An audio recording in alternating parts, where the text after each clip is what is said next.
അപ്പോൾ സാർ നമ്മളോട് സ്ഥിരം രോഗികൾ ചോദിക്കുന്ന ഒരു ചോദ്യമാണ്. അപ്പോൾ കാലിൽ ഒരു വിരൽ മാത്രമാണ് കറുപ്പായിട്ടുള്ളത്. അപ്പോൾ ആ വിരൽ മാത്രം നമുക്ക് എടുത്താൽ പോരെ, എന്തിനാണ് ഈ ലോങ് ആയിട്ടുള്ള പ്രൊസീജിയേഴ്സ്, ബൈപ്പാസ്, ആൻജിയോപ്ലാസ്റ്റി മുതലായവെല്ലാം ചെയ്യുന്നത്?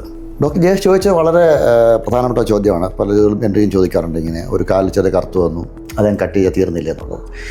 ഈ കാലിലെ രക്തോട്ടം കുറയുമ്പോഴാണ് ഈ കാലിൽ കറുത്ത് വരുന്നത്. ഇതൊരു വലിയ രോഗത്തിൻ്റെ ഒരു ചെറിയ ഭാഗം മാത്രമാണ്. അപ്പോൾ നമ്മളത് മാത്രം കട്ട് ചെയ്ത് കഴിഞ്ഞാലും ആ അസുഖം അവിടെ അകത്തുള്ള രക്തക്കുഴലിൻ്റെ അടവ് മുകളിലേക്ക് തന്നെ ഉണ്ട്. അപ്പോൾ നമ്മൾ തെറ്റും കട്ട് ചെയ്ത് കഴിയുമ്പം ആ ഭാഗം തുറന്നു കൊടുക്കുകയാണ്. അതുകൊണ്ട് രോഗങ്ങൾ കൂടുതൽ കടന്നു വരാൻ സാധിക്കും.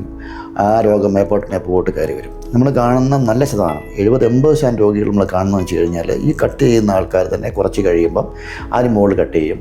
ഇതിങ്ങനെ ഒരു കട്ടിങ് പ്രോസസ് നടന്നുകൊണ്ടിരിക്കും. അൾട്ടിമേറ്റ്ലി സംഭവിക്കുന്നത് ഒന്നുകിൽ ആ രോഗിയുടെ കാല് മുട്ടിന് മേളിൽ വെച്ച് നഷ്ടപ്പെടും, അല്ലെങ്കിൽ ആ രോഗി തന്നെ ജീവൻ പോകാൻ പോകാനുള്ള സാധ്യതയുണ്ട്.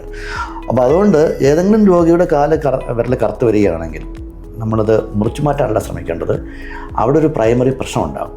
അത് കൃത്യമായി പരിശോധിക്കുകയും കറക്റ്റ് ചെയ്യുകയും ചെയ്യാതെ ആ വിരലെടുക്കുന്നത് ഒരു ക്രിമിനൽ കുറ്റം തന്നെ എന്ന് പറയാം.